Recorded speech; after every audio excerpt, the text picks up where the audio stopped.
the Trevor Jackson podcast.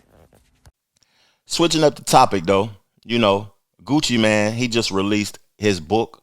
He released his album titled Episodes. And me listening to him and his music, I think this album is phenomenal from Gucci. Gucci got to be down there 150 projects in. He's an inspirational rapper to the southeastern part of the United States. Gucci is one of the greats. He write books. I purchased one of his books back in 2020. It was a great book, The Guide to Greatness by Gucci Man. Great book. This title, Episodes, caught my attention because his wife speaks about it. He speaks about it during conversation. I'm going to play a clip of him talking about it, but what I want to say before I play the clip is that we all deal with episodes if we want to be real with ourselves. An episode is when you acting out a character and you doing things that you normally wouldn't do. Everybody has had that experience with an episode. Think about how you handled your last episode. Think about where it took you and did it benefit you, your episode. Let's get into the clip though. Dealing with episodes. Right back. And I like to say this too, like, far as like with the episodes, I know we were talking about earlier. I felt good that like after I had them episodes and got out, a lot of them people I reached out to and said, "Hey, I'm sorry, I'm going through something I went well." Then that's real. Them folks like, "I forgive you, Gucci." You know what I'm saying? Like, Yeah. I said some bullshit about Drake, text them some crazy junk, but once I was going through an episode, so I had to hit him back and be like, "I'm sorry about that." You know what I'm saying? I was going through something, and he was like, "Man, we're gonna get past that. Brothers go through stuff." Bro, it felt so good that like people went like.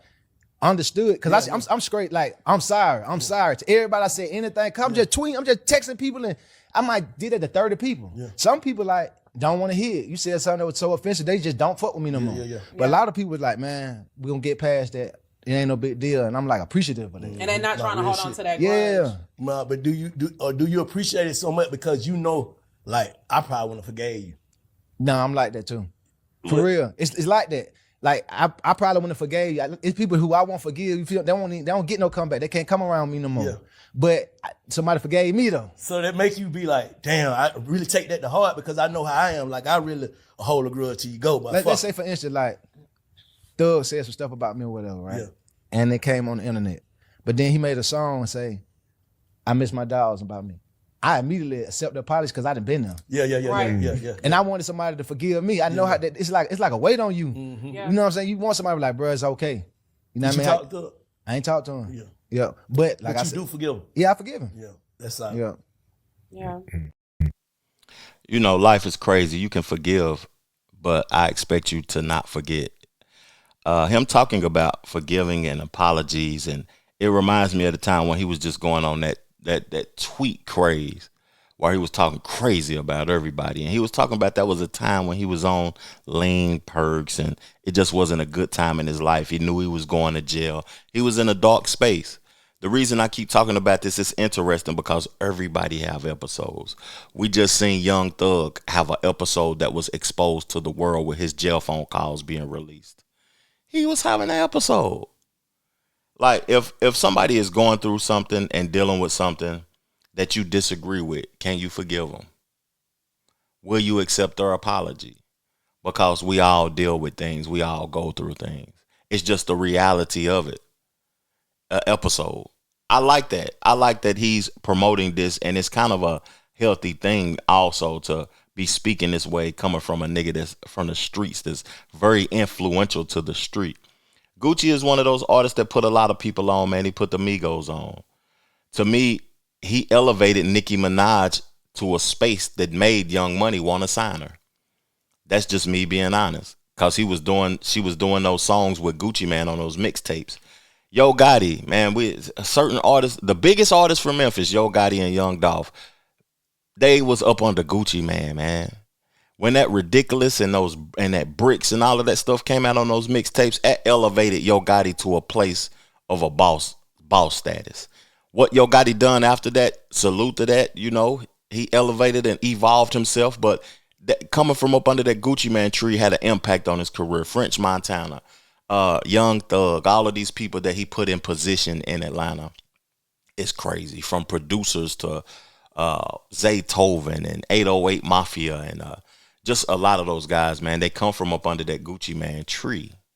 And I think that his influence and impact will have people looking through his lens about having episodes, and it'll help people deal with themselves having that episode. Like you go through a situation, you're not who you are at the moment. Check yourself, because awareness is everything. Let's get into the next clip though, because they start talking about Verzuz during that interview, and I feel like, this is something that's important. As a person who did probably the most legendary Verzuz, Cash Money and No Limit, when this Verzuz go down, what you think? Whoa, but that's serious. I like both of them a lot. I ain't gonna lie. I love No Limit and I love Cash Money. Who inspired you more? When I used to be going to school, in high school, we used to get everything that P put out. Mm-hmm. We listen to P, we can't wait. The P verse come on. He got 1 million albums. We listen to waiting on P verse. Yeah. So I'm really a super duper No Limit fan. Yeah. But I got a relationship with P. With P. But I got a relationship with Bird and Slam too. And I have a lot of respect for them. And they inspired me too. I ain't gonna lie, both of them inspired me a lot. Both of them super dope. Gotcha. I can't really pick between That's fair. them two. No, that's fair. Yeah. But the verses inside, no, you're right. I agree with that 100%. But the verses inside of 2025, it's a lot of these people don't know nothing about no limit. They know about this new Cash Money. Yeah, shit. now you're right. Yeah, but that's what I was telling. That's what I was saying to Scream, because No Limit were the pioneers For of us. that Yes. shit. That's for us. You gotta put some respect on No Come on, Limit. Yeah, she get to talking, I get to tuning out, man. But salute to Baby Jade. Salute. I appreciate Gucci talking about he had respect for both labels. I'm not going to speak negatively on No Limit, but to be honest with you, Cash Money is the biggest, the most successful. It's no comparison. Put people on, help people get the money that they gotten. Trillion streams. I just played a clip of Birdman talking to DJ Academics about 1 trillion streams. That's streams that ain't even record sales, CDs and all of that old type of stuff from the past. And it like 10 years ago, he said he had 1 billion records sold. And he's still on tour with NBA Youngboy. Right now, the hottest artist in the game, Cash Money, Birdman. But with that being said, in a Verzuz though, Master P, the blueprint, man. I remember being a young boy when I first got my car. We used to go to this black-owned music store in my hometown, JK Music. If you're an artist, you know about JK Music because he threw all the shows in the city. He booked you and got you there, and you did your in-store signing and all of that. JK Music used to have those CDs for sale like he was selling work, packed up $20 a piece, them No Limits. And there used to be a line at the store. This is good game for the young folks, man. P used to have a line at the store. Right when he opened up, we lined up at the store, all the street niggas and the dope boys, the girls and everything, ready to pay $20 so we can go listen to this P.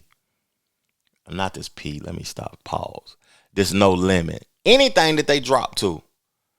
Cain and Abel drop, we was lined up. Fiend drop, we was lined up. Mac drop, we was lined up. Mr. Servon drop, we was lined up. Fiend drop, we was lined up.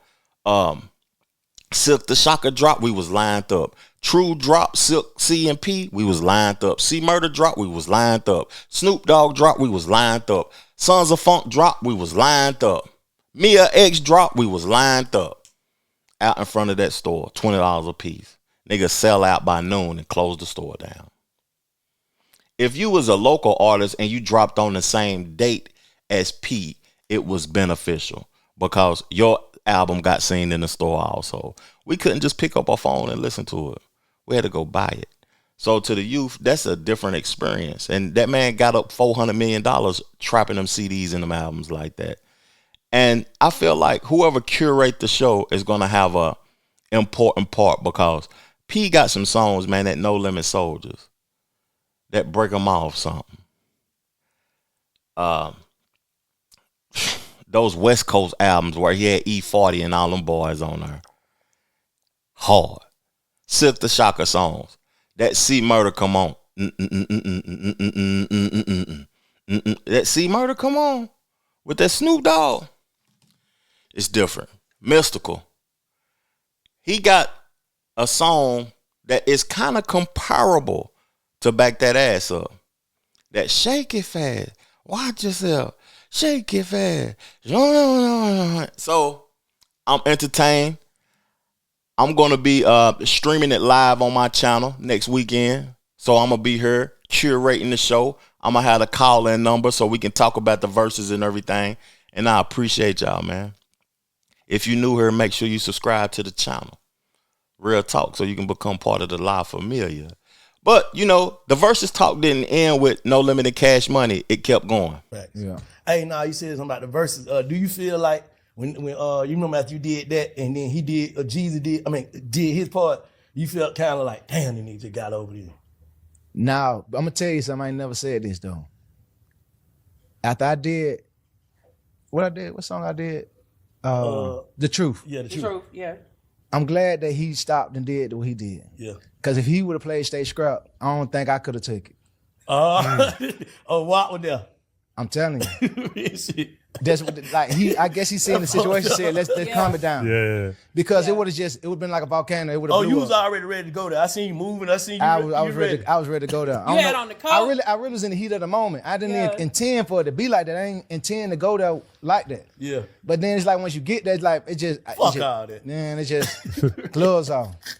Yeah, that's why you can't. Saying she was saying earlier, you can't revisit situations. Certain things. Yeah, try to Open up clean it up wounds. because you Open don't up know the how wounds. you like. I don't know how I'm. I ain't even know like the stuff I said and all that. Like none of that was planned. That jump was just, you just Off the cuff. It was just it was Niggas just. was at home like, ooh, that is ooh, air, ooh, that is Gucci great, ooh. But Jeezy kind of for the grown folk.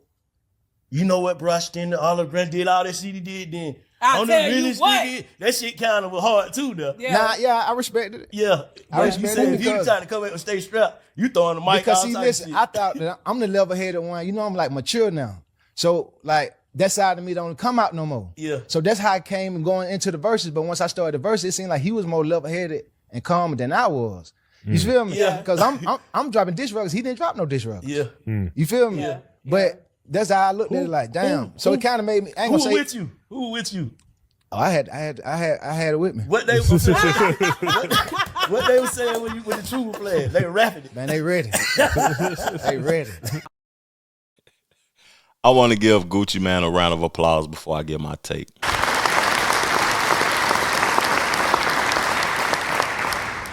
You know, tomorrow or Monday, I will release my Gucci Man reaction to his album also, so we can check out the records together. But I want to say something about the conversation that they had on Big Facts. I love to see the growth in the individual. I think as you age and you evolve in life, you should show growth. Staying the same now is lame. I remember we used to talk about I'ma always be the same. I'ma always be real. And all this when I was young. Staying the same is lame. I want the youth to hear that one more time, man. Learn, grow, evolve, heal. Jog, breathe fresh air, drink water, run, learn, open up a book. Stay away from those environments that bring the worst out of you. That's something that I want to say because when he talked about that energy that he couldn't control when he was on the Verzuz, he was back in an environment where he had to be defensive and he had to be offensive at the same time because the beef was back, he wanted to show that he was tougher and bigger and better. And that moment was like probably the last time I didn't see growth in Gucci Man, but it's just interesting too. The Trevor Jackson Podcast.